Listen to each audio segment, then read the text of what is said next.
Hello there. Hello. Hi there, Carla, Lindsay. Good morning. Hello. Hey, Jennifer, this is Jennifer.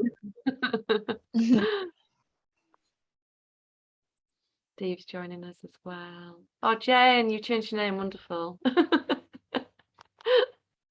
And Jen, if you'd like to set up a time for us to talk about town halls. I would love that. Come up with. I would love that. October is completely jammed though, so I'm gonna get you some dates early November if that's okay. That's perfect. Cool. And Steve is joining us from Canada. Hello there, Steve. Good morning, or good afternoon for our UK folks. I went to Canada when I was 16. Whereabouts in Alison? We went to Ontario and Toronto. It was with the Girl Guides. In the days that I was walking around there, went for a fortnight. So there was a camp, a bit of a homestay with another like Canadian family, and then 2 days in Toronto. Went up the CN Tower, Okay. where the restaurant spins round and the toilet moves in the middle because you move as you eat. So we put a sticker on the side and we got back to the sticker. That's 22 years ago. Wow. Time flies. Can only flush when the sticker's aligned, right? It's, I wonder how that works. It sounds like a very complicated visit to a toilet. Hi there, Lindsay.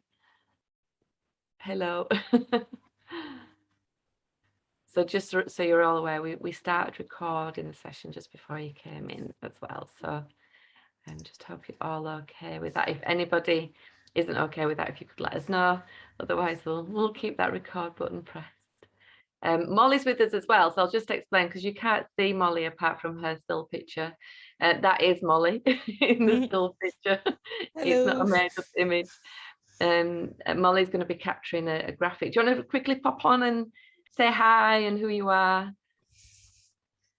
Hello. I turned the camera off so you can't look at my nose while I'm drawing in the background. But I'll be graphicing the event as it goes on. So just say hello. She is Molly.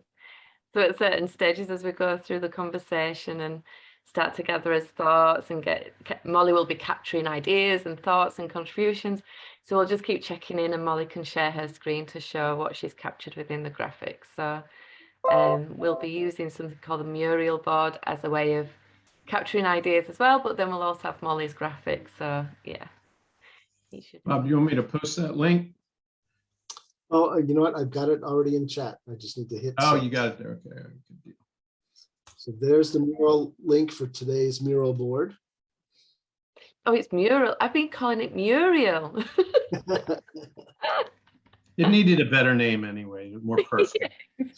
We'll just say it's the English pronunciation of it. That's right. They're always adding extra vowels. Especially in Yorkshire, or extending them at least. Neighbors and colors and Yeah, absolutely. so when we Liz, I wanted to ask real quick, when we go to the breakout groups, which we'll do like groups of looks like 3 or 4 and have 3 groups, I'll leave Molly in the main room. Yeah. Or sure. Molly, do you want to go into a group? Either way is fine. And in the main room, we'll still be able to see the mural board, won't we? So Molly, I think you can be still capturing things from there. Yeah. If you wanted to hear a That'd be good, conversation and thank you. add and use it for the graphics, you can do that too, either way. I've just realised I probably should have put subtitles on my talk because it is very Yorkshire. You might need an interpreter. Bob, do you have auto caption or? I do. Let me just turn that on. We got you covered. Good thinking. I like that. I was joking, but we'll see what captions. Oh, Well, might be it's always, it could be helpful in any case. So. fantastic. Should we I have tend a to chat use through them all. the board first and how it's laid out and what's there before we do the check-in? Sure. So I know we have a regular gang here today. So how many people need some refreshers on mural? Just a quick thumbs up or. Okay, so I think we're good. Just remember the outline is on the right-hand side. You just click on the number, that'll take you to the right board that we're talking about. And Liz will be our facilitator today, so I will turn it over to Liz and she can walk us through what we're going to do today. Thank you very much, Bob. So we're going to start with a check-in. A check-in is always a really good way of people coming into the group discussion and to hear everyone's voice right at the start so that we're all involved and contributing. So what we'd like to do with the check-in is hear from you as to who you are and where you're from. And the check-in question today is what song is guaranteed to get you on the dance floor? So I'll start off, and so I'm Liz from Yorkshire, as we've just been talking about. I run an organisation called Imagineer. We do loads of work around person-centred planning and support brokerage and really community-rooted stuff. And for my song is most definitely Chic, a song that they do called Freak. If you want to pop onto the board and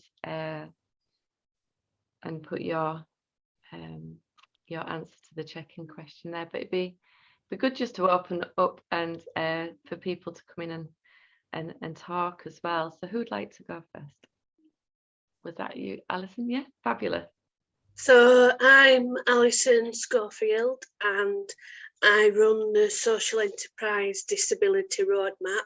I'm a disabled entrepreneur with lived experience. So I'm like a storyteller today, and I live in Yorkshire as well. And Liz and Molly help organise my support brokerage. Oh, sorry, the song. The song, yeah. This is me by Out of Greatest Showman, because it's about whatever gets in your way, not giving a. And this is who you are, and you should be proud of it, and just try and get on with life the best you can. Cheers, Alison. Thank you very much. Anybody else fancy coming in and adding to the check-in? I can do it next. Hi, Fabulous, thank you. I'm Lindsay. I'm in Chattanooga, Tennessee. I work with the Department of Intellectual and Developmental Disability. I'm in the Person-Centered Practice Unit. And the song that I just have to dance to, I'm just going to be real basic and say the Cupid Shuffle. I mean, it tells you what to do. So you have to. You're given all the guidance you need to do. Yeah, it's very helpful. Thanks so much, Lindsay. That's wonderful. Lovely to meet you as well. Who else would like to come in to do a check-in? I'll check in. I'm Michael, New Jersey, and we were talking earlier. I was saying one of the songs I always use in training to get people kind of moving is September by Earth, Wind and Fire, and so that's an old favorite. The guaranteed dance floor hit, sure. Thank you, Michael. So I'm Jennifer. I'm also from New Jersey. I'm currently in Florida though. And I'm on my iPad. So I struggle with mural when I'm on my iPad. So I'm glad to be able to check in. I'm a support broker in New Jersey. I founded Eros Group, and my song, I'm going back and forth between Aretha Franklin, Respect, and Gloria Gaynor's I Will Survive. Or any of those corny 1970s songs that you can just sing your heart out to while you're badly dancing on the floor. So thank you, Jen. Who else would like to come in? Hi, I'm Leanne from Maine, coming to you from Bangor, Maine. And And I'm not much of a dancer. I'm a musician, so I'm often behind the music, playing music, and I'm much more of a singer-songwriter kind of gal. So although if I were at a wedding and any of those songs came on, I'd probably be on the dance floor. So all the ones that were mentioned. Nice to meet you, Leanne. Fellow musician. I play bass as well, bass guitar. So Awesome. nice to Bass meet guitar. I would say upright or electric? electric, yeah, far too petite for the upright, I'm afraid. Nice.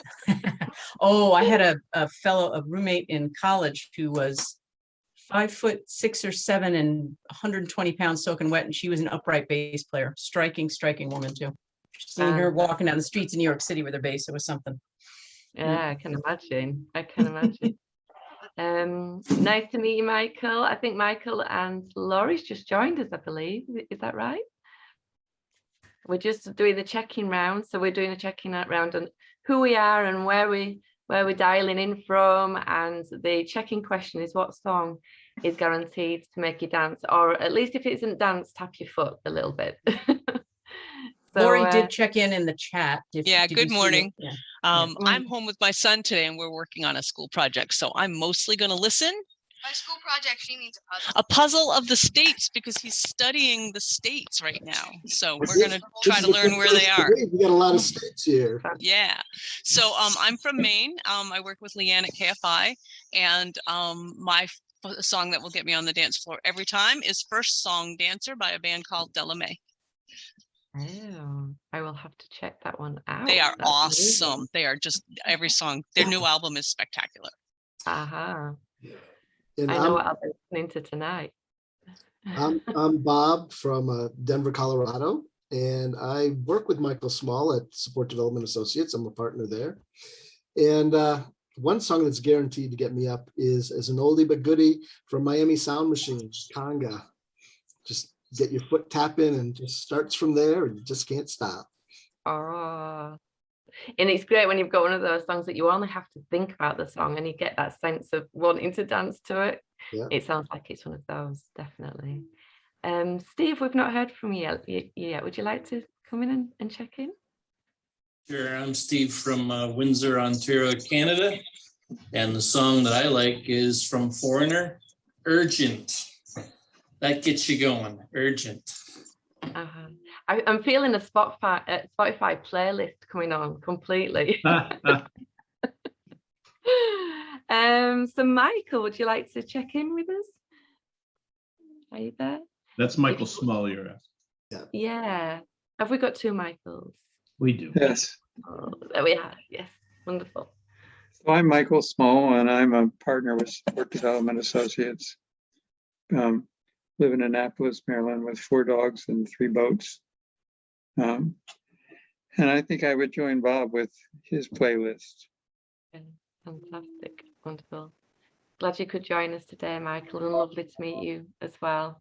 I'm a fellow person-centered planning practitioner from the UK, so it's great to meet you.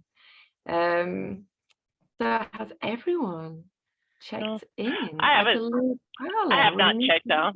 This is Carla, and I'm in Memphis, Tennessee, and I also work for the Department of Intellectual Development and Disabilities, sort of with Lindsay, but we're clear across the state from each other, so we don't see each other in person that often. And I don't dance. I just don't. I'm very uncoordinated, but 2 songs on my walking music that really pump me up are The Fight Song by Rachel Platten and Roar by Katy Perry. What a mix. We've got a real mix as well. This is wonderful.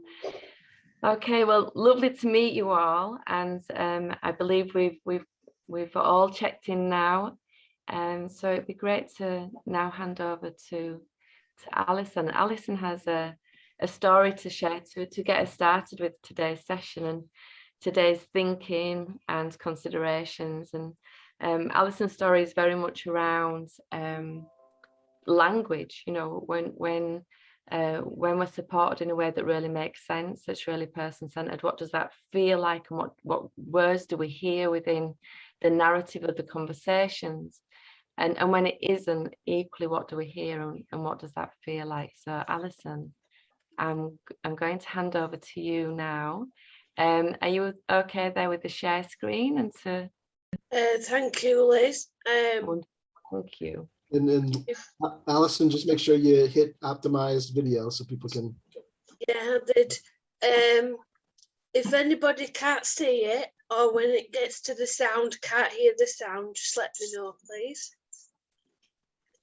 Sorry if I'm nervous. This is my first rodeo doing this. So I'm used to speaking in front of people, and now I'm sat in my living room. So Allison, can I interrupt for just a moment? yeah. As usual, folks, if there's any awesome stuff that you hear from Allison, which I know you will, please use mural board number 4 to capture those aha moments or gems that really popped out for you. Thanks, Allison. I'm done. So this is about the language professionals use and how it can impact upon your quality of life. So this is me with my 2 nephews. I'm a lived experience storyteller. I use a powered wheelchair due to chronic pain and tiredness. I live independently in my own flat with a team of PA carers, and I'm also a social entrepreneur, and my enterprise is called disabilityroadmap.co.uk, and it's about using stories and experiences to enable others to have a better quality of life and encourage them. So these are my 2 care experiences. Initially, both in my family home and when I moved to live independently, I had a service-based approach. So I had care agencies, coming in to deal with personal care, etc. And then after showing that didn't work, mainly because I have Ehlers-Danlos syndrome and Asperger's. So after finding out that didn't work and 2 care agencies handing in their contracts, it was found that person-centred was the way forward, and Imagineer helped support me with that. So this is the beginning of the section on service-based care. The language it's used, so it's things like, what you must understand, that's not how we work. This happened a few times. I would independently go into town in my power chair to do a bit of shopping or have a coffee, and I would be called on the phone to say, I'm a team leader, I've let myself into your flat, why are you not at home, I've come to see you. So it felt a lot like this. That's me sat in an armchair feeling patronised. That was a good picture. So the impacts and repercussions of service-based care in my life was that they were very unreliable. So, for example, one day they might wake you up at 8 o'clock in the morning, and another day they wouldn't come till 9:30. And I was trying to hold down an office job, so that became more and more impossible. During a heat wave, I would be regularly contacted to be told no bath is possible because we only have one person trained in using equipment for bathing, and they have called in sick. So the longest I went without a wash was probably 2 weeks. So not very hygienic. And the other things, and I'm sorry if I don't sound positive about the service-based approach, but it is quite soul destroying and does give me negative thoughts. So in terms of the care cost, it costs you more per hour because there's a lot of overheads that the care company take before they pay the actual carer that delivers the care. And so for your total budget of personal care, you end up with less hours to meet your needs. The money doesn't go as far. Also, there's a lot of unstructuredness to care agencies in terms of there's a different member of staff every shift. You've no idea who's turning up, what time they're turning up, what their understanding of you is, how good they are at cooking, whether they can open a tin of beans. Yes, believe it, it is real. There are carers that cannot open tins of beans. And that led to a lot of autistic meltdowns. I had a lot more meltdowns, and I become very emotional and can't communicate for 24 hours or longer due to the unstructured, messed around process. I missed a lot of family commitments. I felt unable to plan my days and my diary, and often missed hospital and doctor appointments. There's also this like unwillingness to help because they're very rigid in the practices. You must like fit in a tick box. You need care, so this is what you'll get, even though your needs might be totally different. So there's a lot of the expectations for what they'll deliver is reduced. So in a 15-minute call, you, if you're lucky, get everything done. If not, they will leave your home with it half done. So you can expect to eat and have a drink, be washed and dressed, and if you're lucky, you'll get your medication at the right time, because obviously they turn up whatever time they choose, so it's not always on time. Also felt a lot like you were treated like a robot and you were just a number in the system. Having feelings and emotions was very discouraged. You felt depressed and like belittled, unable to smile and plan activities was the main thing I remembered. I felt like my voice was unheard and I was just a prisoner in my own home. And it felt a lot like, and I had this said to me quite a few times by care staff and care managers, that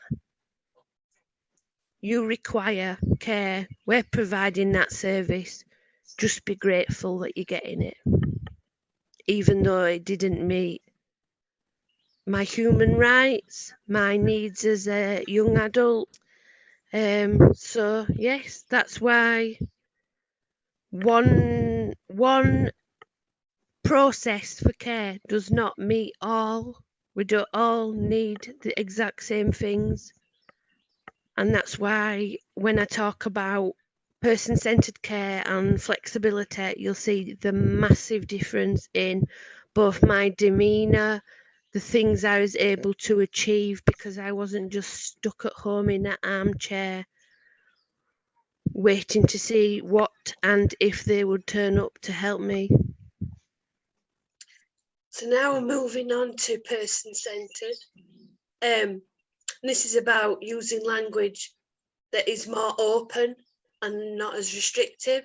So it's things like, in your life, what is important to you? What helps you to be positive? How can we achieve and work together to, get what you're after? And when I first went to Imagineer, my issue was housing. So it was that my family home was unsafe, and we looked at the issues and barriers that were in the way and what was I aiming to achieve from basically having independence and having my own home at 38 that was wheelchair friendly. And I feel like the person-centred approach encompasses the Care Act of 2014, which is a UK legislation. So it's about empowering the individual, providing protection and prevention, but also being proportional to somebody's needs. It's about working in partnership with professionals and support brokers, but also being accountable for your actions. So I'm Alison, and I live with Ehlers-Danlos syndrome and Asperger's, high functioning autism. So I'm here to talk about the importance of using the correct language to capture a person's needs, and when it's person-centered, the difference it makes to somebody's life. So it becomes, you have a more flexible life. It improves your quality of life. no end. It allows you to dream and have aspirations like any 38-year-old adult should be able to have. It motivates you as a person to self-care and self-manage your health better. It promotes you to be able to live independently. And for myself, I have a really good team of PA carers who have worked here for a number of years in my flat. They feel more valued and we understand each other as people. They understand my health and care needs really well. So there's that consistency. And if I'm unable to speak due to my illness, they know exactly what to do. So it helps you build confidence and trust in both yourself and your team of carers. It's also the reassurance that having a support broker provides. So you don't feel alone with your health and organising your carers and your social care. So having a support broker is like having someone alongside you to get through all the tough times, to help you with the financial audits, the care assessments, and allows you to have more time to be yourself, to manage your, in my case, my chronic pain and fatigue. Has helped me build my stamina because I go swimming, play wheelchair basketball with my carers' assistants. And this is also allows me to have time to make a difference and to tell my story of how having the right care and the right language being used makes such a difference in a person's life. And then this final page is around all positive words and pictures of what I've actually achieved from having person-centered care. So there's some dodgy pictures of me with ice creams wearing a neck brace in the back of my car. There's a picture of my guinea pigs, which, because I have a genetic condition, they're like my surrogate children. There's a picture of wheelchair basketball, meeting a Paralympian, getting my first wheelchair accessible vehicle, and the one at the top with the purple ribbon was opening a new frailty service at the local hospital because I volunteer there as a hospital governor. So thank you, and I hope that was interesting for everyone. Thank you so much, Alison, for sharing. And your story there touches on so many areas of, you know, real difficulties and challenging times that you face, but also actually the resilience and strength that you've shown. And as a result of that, all the things that you've done, you know, that final slide says so much about your tenacity and your personality. And so thank you so much for sharing. So we're here, we're together. We've heard your story, Alison. And what we'd like to do is to utilise the time we've got together to go into some World Cafe conversations and to really think through what does this mean, what have we learned, and the question that we really want to frame and to focus on within the World Cafe is, how do we give back the power to people with a disability and really help the system to take a back seat? Because more often than not, time and time again, actually sometimes when the system can come in and make decisions on behalf of, or do things on behalf of people who then end up being the passive recipients and really get it wrong, really do get it wrong sometimes. So how do we shift that power? How do we shift the power so people are in the driving seat of their own lives? And actually the services and systems are functioning in more of a facilitative way, rather than one that's a prescription, you know, a prescribed way of working. So Bob, I mean, we're coming in and facilitating this at this moment, but would it be useful to have a just a recap on the World Cafe. What is a World Cafe and how a World Cafe functions before we go into the room? Or Ken. Yeah, so maybe if we could have a share screen of the mural board, that'd be really useful. All right, there we go. So the World Cafe really is a way for us to collectively share our thoughts and our learning. And in order to do that, we're going to use conversations by going into small groups that Michael has set up for us in breakout rooms. We'll have about 15 minutes in a breakout room to share your thoughts. And let me just expand this. And so in the World Cafe, it really is an opportunity for us to have fun and to have some good conversations. If you feel like doodling, feel free to do that. I know we have some graphic recording going on, so I think doodling always hits other parts of our brains. It gets us energized and thinking about things. We want to focus on the question of how can we support people to be in the driver's seat while the system is more in the back seat, and the support network that needs to be in place, and really thinking about it as the person is taking the lead and the system is following what the person wants and supporting the person to make it happen. And have fun. Just share your thoughts. We all come to this with different experiences, just different expertise. Collectively, when we share that, we have a much better picture to think about how we can move forward together. And as you are sharing your thoughts, you're going to be using mural board. Where's that? I just closed it.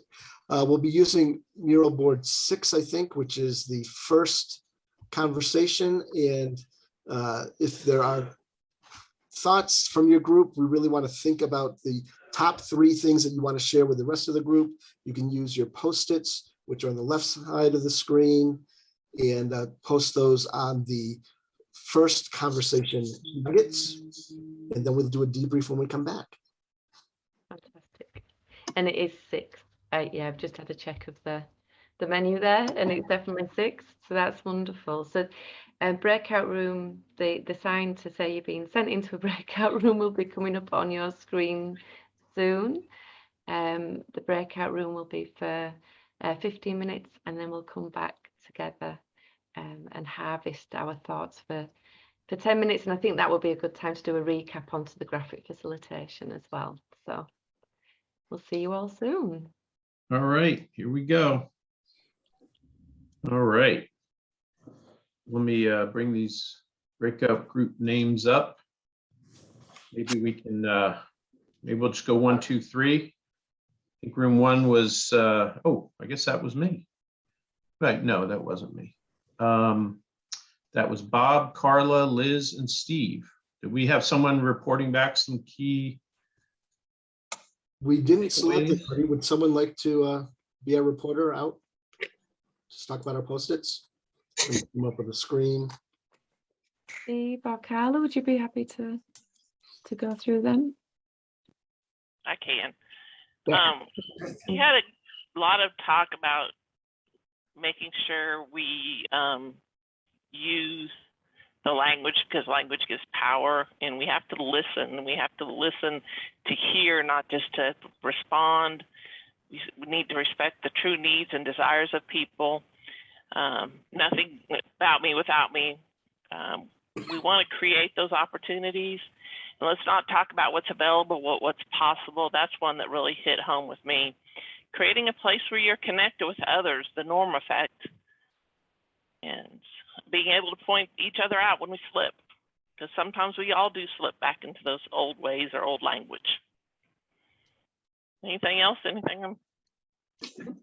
Just to kind of explain the norm effect, it actually like comes from the sitcom Cheers. When Norm walks into the bar, everyone goes, "Hey, Norm." So you feel really included. So are we creating those spaces where people feel really included? Okay. I got confused. I thought it was like the normal effect, as in you've got cerebral palsy, so you must go to this day centre with everybody else that has cerebral palsy. Well, come on in, sit at the bar and have a beer. Thank you. And thank you very much, Carla, as well, for feeding back on that.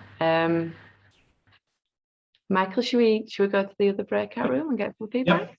Yep, sure. And I don't think we need to share screen for this, Bob, because I haven't put the stickies in there. I was busy writing on my pad here, but I'll move them over. This was room 2, Allison, Demir, Jen, and myself. And I was elected note taker against my will.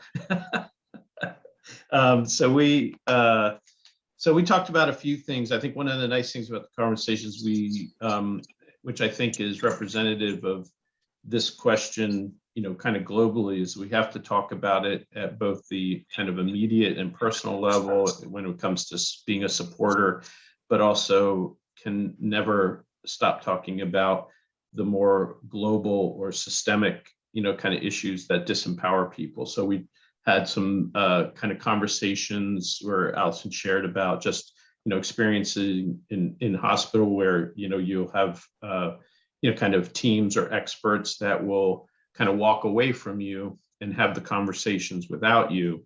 And it's difficult to have your voice heard, if people aren't willing to hear it. So if you have kind of like that wing, what we call a wing person or something, if you have that support coordinator, as the role is defined, I guess in the UK where you are, someone who can make sure that people being brought back to hear your voice, or they are amplifying it. And it's a lot easier when you have a partner, when you have someone there for you. It's harder for groups to kind of gaslight you or silence you or, kind of disempower you in that way. So that's one way, is sort of having those roles and using those roles in that way.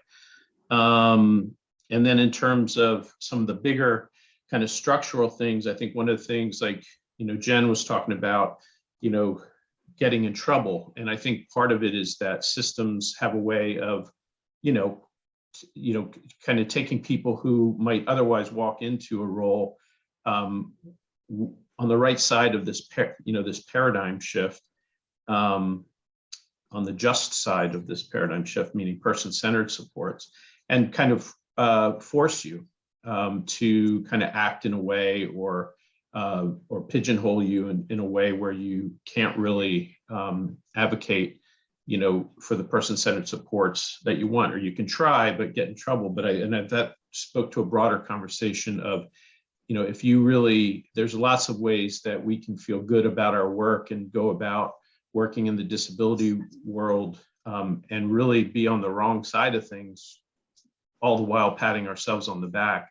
And I think that, kind of part of what we talked about was that if you're not getting in trouble, if you are never feeling that tension or that pushback from systems, you're probably not on the right side of things, no matter how good you feel about your work or things like that. So I think part of it is what we said was, don't be scared to get in trouble. When you do get in trouble, make good trouble, as John Lewis would say, and do it loudly and resist loudly, because all the while, because the more people that do that in a system, the more the global issues are kept into the light, and the closer we'll get to some kind of more meaningful change. Because as long as system cultures exist the way they are, they'll always serve to dehumanize people and to create, a hierarchy that, perpetuates that. So, and then the other thing Demir was talking about, moving from more of a helping mindset to, kind of more accountability about you're providing a service, and a support that has to have quality, and you have to be accountable to that quality, and think of it in a very different way, where the person is sort of like this passive object of, kind of your charity or your care, and rather, kind of think of it in the other way. So that's, did I leave anything out? Oh, and collecting stories and evidence, right? Michael, yeah, I was just going to say about when you do good work and the system says you can't be delivering care like that, you can't be giving these promises, and you do good work having the evidence to then go back to the system and say, look, we did this, this is what we achieved, and it costs less money or it costs the same. Yep. Because that's how you can like move forward and achieve it for other people. All right, I think that's it for room 2. And then room 3 was Lindsay, Leanne, and Michael. And I'm not sure if Lori was able to join you, but who's reporting for room 3? Or anyone from room 3 who would like to share some of the things that you all talked We didn't about. pick anybody. Lindsay or Michael, do you want to go, or should I just read my little notes? Oh, it sounds like you're reading your notes. Okay. I did put up one little sticky. I tried to grab nuggets of gold, and it really started, Lindsay, we talked, like, I think all of us were inspired by Allison's story and the use of language. So we did talk about that, how important the use of language, and Lindsay spoke particularly about working with self-advocates and supporting them to use their language, to speak up and have their voice heard about language. It matters how we talk with people, to people. And as in a service provider role, when I try and correct someone, it's one thing, but when a self-advocate speaks up and says, hey, that's not how I want you talking about me. I'm not a client, I'm a person. It has a much heavier weight to hear directly from people. Definitely one way to put people in the driver's seat is have them support them to develop the confidence to speak up and use language to model for other people. I talked a little bit about respecting the real needs of people. We are in a service provider agency role, and being able to advocate when the service system says, oh, this person is getting old and sick, let's move them into a nursing home. No, this person wants to live in their home. That is their desire. They have never, ever wanted to leave their home. And we are prepared to provide the support needed for that. We just need the authorization from the system. And so we're fighting the system, but it's what the person needs and wants. And it is no more expensive to keep them in their own home than to put them in a licensed care facility that just costs so much money. It's absurd that that's the default answer for somebody, but that's the system's answer. So we have to be the advocate, and it's sad that we're in that service provider role, that we have to advocate because this person not advocate for themselves now. Both of them, we've done that for 25 years, and we know what it's what his desire is for his life, and that should matter. And Michael really spoke eloquently, and I wish I'd had more.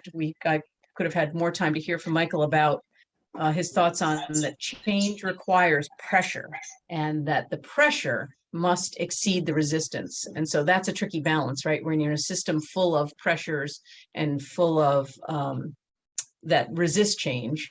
Of course, we now in the US here, we have what's called the settings rule. And so there's a lot going on right now around compliance pressure. Ooh, we are under pressure to comply with this new rule. And some people can make lemonade out of lemons in that situation, but we're seeing a lot of providers doing the bare minimum just to get by on paper. It's not creating real change. And so I asked, what results in real positive change? He talked about positive pressure, and that requires an optimistic discontent. So when people are optimistic that things can be better, but unhappy with how things were, and they're willing to speak up and apply that pressure in a way that can result in positive forward-moving change. I hope, Michael, please correct me or add if I missed something, because that was a lame attempt, but those were our discussions. I think it was excellent and accurate. Was it something else to add there, Michael, as well, to around Leanne's feedback? No, I thought it was good. I think what we're looking at is this combination of individual change, but system change. Mm-hmm. And the system change has to put pressure on the system to change. Yeah, but I think also all the talk about language reflects our values. Mm-hmm. Absolutely. And then our language and our values determine our behavior and our interactions. Yes. And so it's layered, isn't it? And yes. I think sometimes there's a huge amount of incongruence between the value set, the language and the practice. There's sometimes not a match. So yeah, it's a really good point.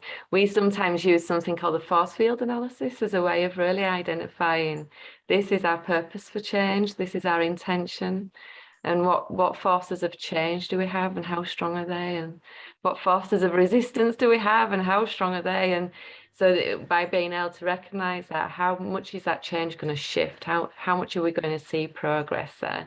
And how can we bring the resistance onto the other side? What do we need to do? What do we need to do there to change the resistance into rather than a resistance, a force for change? And that's sometimes a really interesting exercise to follow, to really think through that. So yeah, some fantastic feedback and some real things for consideration as well. Molly, would you be ready to give us a little bit of your graphic? I will give us a give recap you a of what share. There's been lots of good kind of ideas going on. It was like when you was all in the breakout rooms, it all went very quiet and there was nothing on the boards to start with, and then it went pow pow pow pow very quickly. So so I was trying to catch up, but in the top corner we have the welcome with everyone's names. If I have missed anyone, please let me know. And then we've got the language from Alison's story, what's service-based, and the person-centered support one. And then down here, there is all the sticky notes that I got. If I have missed any, I will be checking back in the mural after today's session and kind of judging the graphic up a bit more later on. But there's the graphic so far today. Thanks, Molly. I just wanted to add one thing. I think a lot of the time I find that professionals and people making decisions seem to forget that we're all human. You know, there was a time when I walked around and I wasn't disabled, and it can happen to anyone in the click of a finger. And I think being brought down to earth and being in somebody's shoes, or in my case, somebody's wheels, has to happen every so often, because otherwise it's like people in ivory towers making decisions that they don't understand because they've never lived it, but they could be living it tomorrow or in 10 years' time. And they shouldn't just take life for granted. Thank you, Alison. I'm back. It's a really bad time for your internet to drop out, isn't it? But I'm here. Would now be a good time for us to go into another. Yeah, we have 25 minutes left. So what if we do 10 minutes for this one? That way we could do a debrief and a wrap up. Would that work for Sounds folks? fantastic. Yeah. Is that okay with everyone? So the question for the next World Cafe, and it's leaning into Stephen Covey's work around circles of influence and circles of concern. So if we really, rather than being in our place of concern, if we really think about our place of influence, what is the gift that we have to influence change? And what's in our sphere of influence to be able to move change forward and make a positive difference? So that's the frame of the question. What's in our gift or in our scope of influence to make a difference? So that's what we're posing for the next World Cafe. So some thoughts and considerations around that. Again, apologies, but I have to leave. Thank you, Michael. Thank you, Michael. Thanks, Michael. Let me just do a quick shift. And mural board number 7 is where you can share your key thoughts that you want to share with a larger group. Well, that was too quick. Michael, you're on mute. We was in the flow. I said that was too quick. I didn't see it coming. Yeah.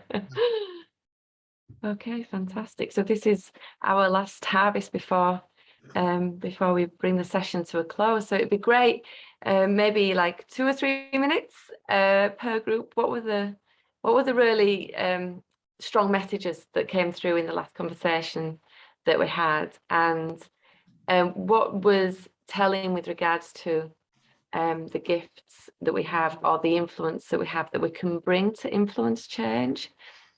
So who was in group one? It wasn't me, was it? Group, no, group. If you want to go group one, it's Jen, Lindsay, and Bob.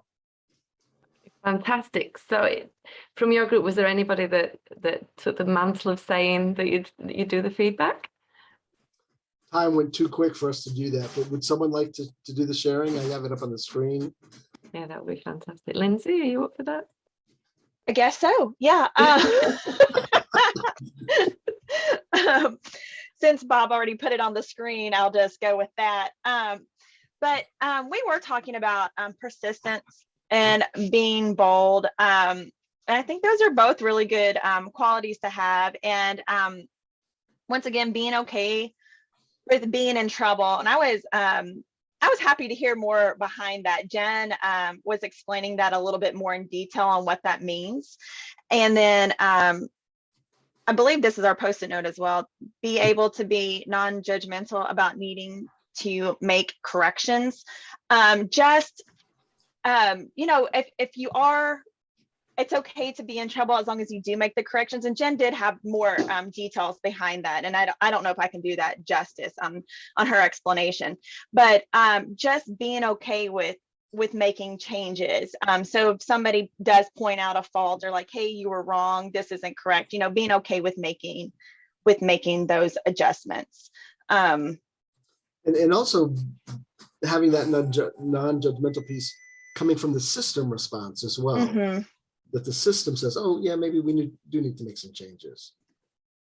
Yeah. And that's not happening currently.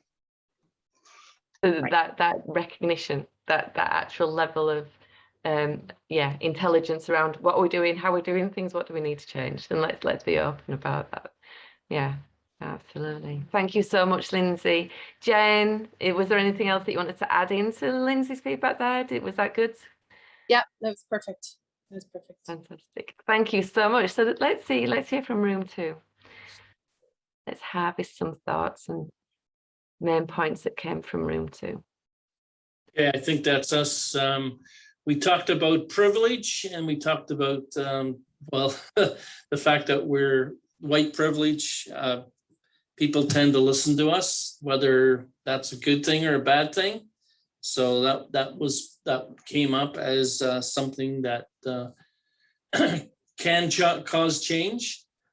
We talked about sharing the vision of what's possible with others.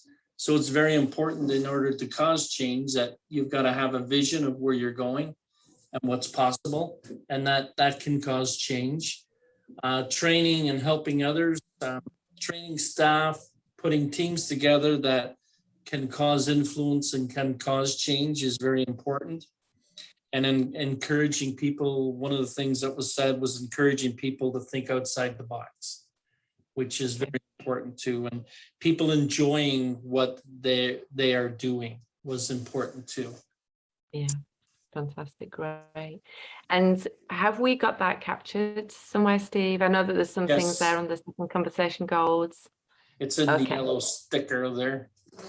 Fabulous. Thank you so much. Thank you, Steve. So then that brings us on to room 3. So that's you, Liz. Other than me that wants the feedback on our conversation? Or do you want me to throw under the bus? Demir, let's throw Demir under. Yeah, come on, Demir, let's hear your voice. You guys are so kind. I appreciate that. We care. It's what we do. Thank you. So we spoke about, the tenacity and resilience needed to be a part of working within the system, and how you have to be empathetic and understanding of where people are at and use that to push you. But at the same time, we also spoke about how systems just don't tend to operate that way, right? That the system tends to get to a point where it just wants to flow, and sometimes intentionally or maybe unintentionally, it will quiet that voice of challenge, right? So then we have to use our gift of being within that system to advocate for that. But past that, we have to step out, recharge ourselves, do whatever we can to get back into it and be ready to at times fight. and really continue to challenge it. And you know, a lot of it came down to, I think, also just having those opportunities to connect to a lot of people, and you know, even if you're working outside of the system, just every conversation that you have with someone is continue to speak what we feel, what we see, so that hopefully that can, you know, pass along and be that tipping point to change some of the people's mindsets or some of the systematic mindsets as well. I hope I captured, and if not, please add in. Yeah, that was fantastic, Denise. Thank you. Alison, do you want to add some? Yeah, and recognizing that it is a constant battle. It is stressful. It takes a lot of tenacity to challenge the system, and making sure you look after your own mental health and well-being, so you have a regular outlet to get rid of the stress and the frustration. So for me, it's bashing the basketball around. Liz likes to play the bass. Everybody needs that me time, that outlet to to refresh, dust yourself down and get back on the fighting wagon. Yeah, one of the things that we sometimes explore is what's the things that you love that just puts you in a really good state of mind, or you feel brilliant, that cost less than £1 or less than $1 or whatever your currency is, and actually really getting into an appreciation of what we have immediately in our environment and around us that can just help to be a quick recharge when we need it. The smell of fresh bread, picking some wildflowers, whatever floats your boat. Driving to my local park in my power chair independently and just sitting there and looking at the sky and what's going on. So thank you everyone for all your contributions. Do we have a time for a quick graphic check-in with Molly? See what we've got there before we do the checkout round? Absolutely. It might be just 5 a quick minutes. view of it, Molly, rather than a detailed description. Okay, no worries. So if we let Molly do a screen share, that'd be fabulous. There we go. We've got it there. Can you So what all we'll do see with it? this graphic, it's coming up now. We'll share it after the session as well. And I really think that keeping the dialogue open, so if there's any thoughts that come after the session that you want to feed in, emailing some additional thoughts through as well would be fabulous. Wow, Molly. Okay, we've said quite a lot, haven't we? Yeah, for some reason there's bits that are missing that I've done, but I will go back over them pieces. But as long as you can see most of it. Yeah, there's some really good learning points there and some really good takeaways, isn't there? So thank you. Maybe, Molly, if we share that with Meredith, and then we could have this sent out to everyone who's attended today, that would be wonderful. I think we could probably actually put it also on the mural board itself for this session. Molly, could you pull it up real quick? I'll take a screenshot of it too. Yeah. But you're not done. You're not done yet, Molly. You're going to add something, right? Yeah. Maybe you could email it to us, and then we could throw it up there, Bob. Yeah, that's fine. It's just that for some reason parts of the graphic have disappeared, and that's one of the cons with this software that I use. It just disappears sometimes. You know, the cyber gods are self-determining. Wonderful. Well, thank you all very much. We're close up to 4:30 here in the UK. I don't know what the time is where you all are, but that means, as to my calculation, we've got 3 minutes left, so it'd be really good to do a checkout round. And I think what would be really good to hear is just what has been your main takeaway from today's conversations. Has there been any light bulb moments or things where you think, actually, that's really resonated with me, that's something that I want to go do something about?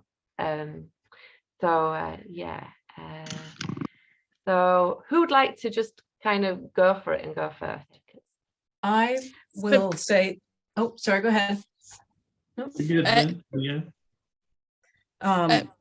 Something from Allison's presentation right at the beginning that really grabbed me was that services are soul crushing. That's not going away anytime soon. That's going to stick with me, and I'm taking that with me. So thank you for sharing, Allison. We don't want to crush anybody's soul. Absolutely. Leanne, would you like to pass the baton on to somebody else? Oh, sure. Except I'm not seeing everybody the way I had it set up. Jen, I'll pass the baton to Jen. And I agree. There was something that that really stood out to me too, is that soul crushing. Certainly not why I wanted to get into doing this stuff. It's just, I think I've been reminded again today, like I have been over the past couple of weeks, that there's more work to be done. That you know, I thought I was doing a pretty good job at what we're doing, and I think we are, but I also think we can continue to grow, and I think that comes from listening to people. Allison, I think we're just really tremendous that you're able to verbalize and tell us all this stuff, because this is often the missing piece, is that what is it like? So I really appreciate that. And yeah, so Molly, how about you? What I was going to say, just from listening to all the conversations, was that it's the same conversations that we're having are happening globally. It's not just in our local areas. And joining up as a group, I think we can shout about it more from all over the place. Thanks, Molly. Who would you like to pass the baton on to? Oh, the thing I wanted to say was, like, when it comes to really this question and system change, I like this forum. I like sort of like kind of we can tweak and change some of it, but I like the size of these groups and the forum, and I would love to see this sort of decentralized and really become a model that could happen anywhere. But the critical piece, though, I think, is that we have to diversify, you know, kind of who's participating, and, you know, expand beyond the choir a little bit. Obviously, we want people who have lived experience to be central to these conversations, but we also have to bring people who are still more of a system mindset into some of these conversations. So it's how do we infiltrate, you know, those things and bring them into a comfortable forum where we can do, like we were talking about, Liz, which is that we can do this work over here, but we still have to have our tentacles, you know, kind of into the system if we're really going to have any hope for change at scale. So I enjoyed another conversation today. Yeah, wonderful. Thank you, Michael. Would you like to pass on, or is there anybody else who wants to come in and share your takeaway? I'm picking somebody. Lindsay, did you go yet? I'm sorry, I wasn't paying attention to that. I haven't. What's up with you? Okay.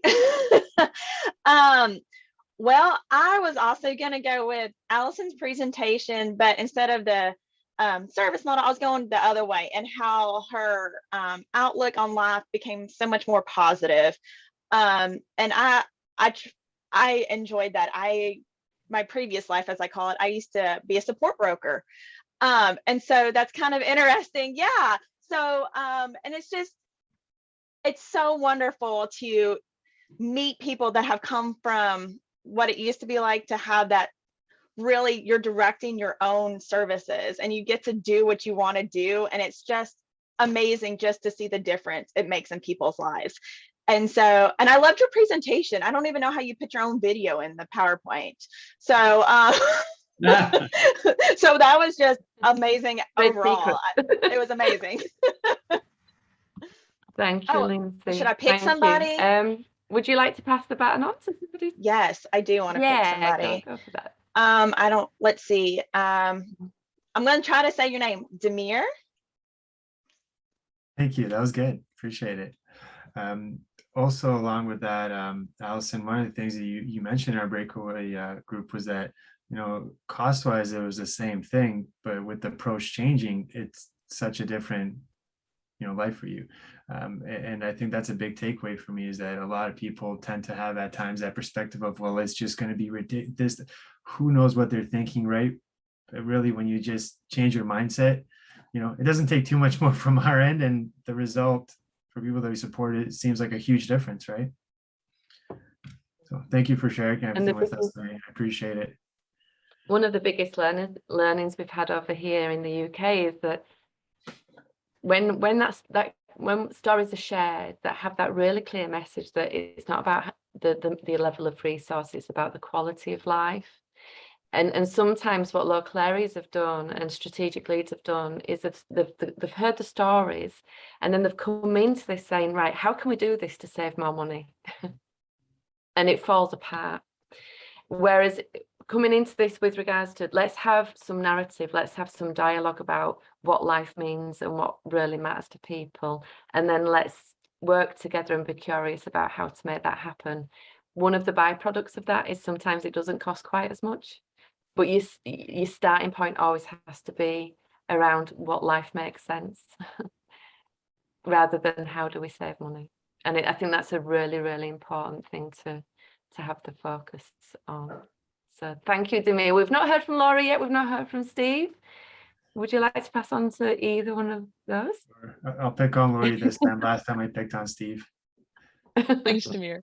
I appreciate you guys letting me listen. And as always, I picked up lots of ideas. I think the one that struck me the most, and Leanne's going to have to help me with the quote because I know she wrote it down. Is she still here?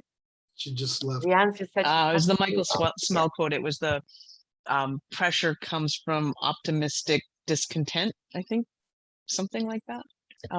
But just to continue with some sense of optimism, no matter how pissed off I might be about what I'm having to be optimistic about.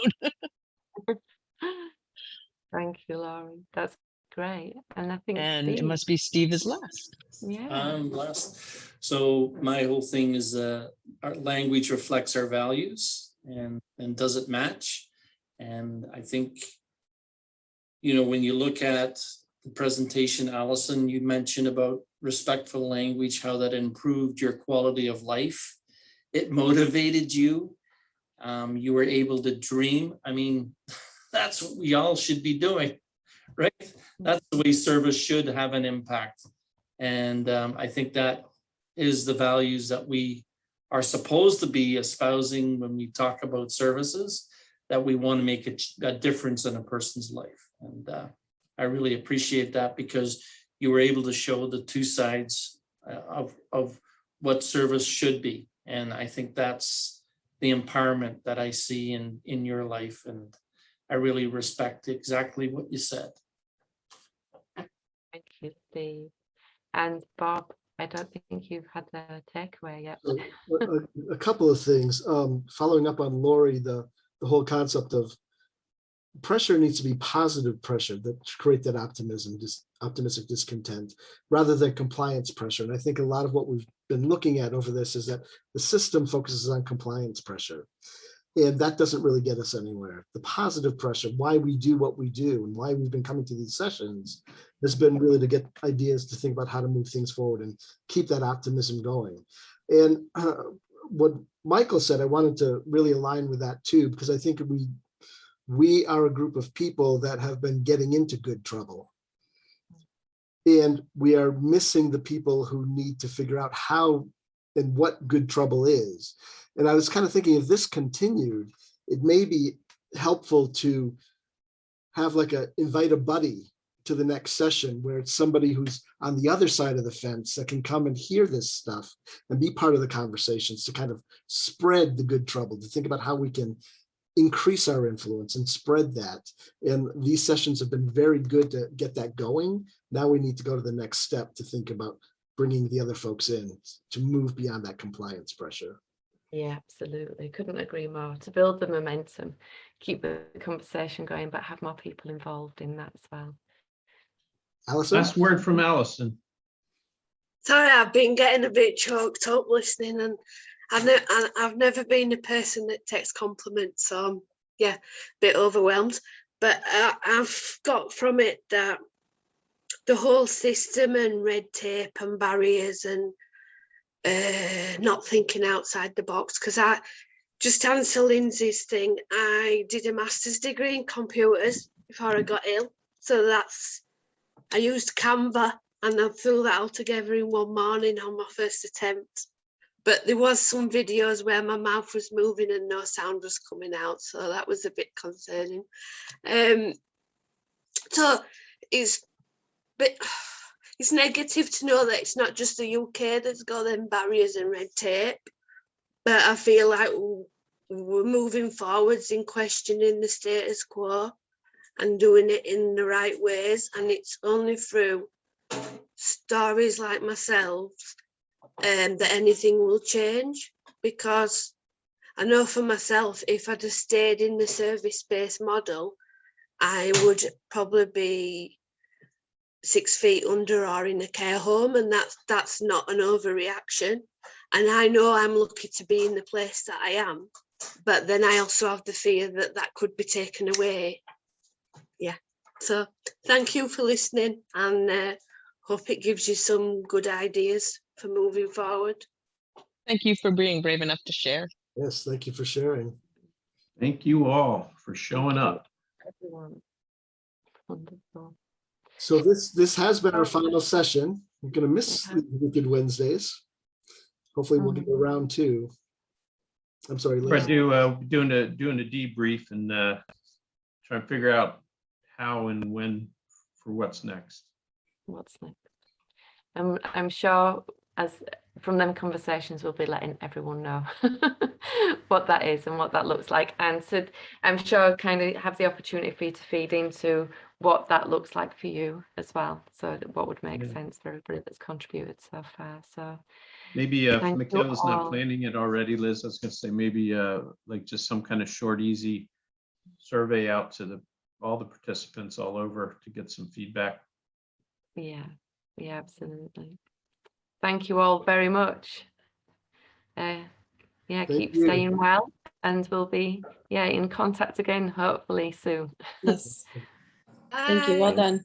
Bye. Have a great day. Have a great day. Bye. Have a good day.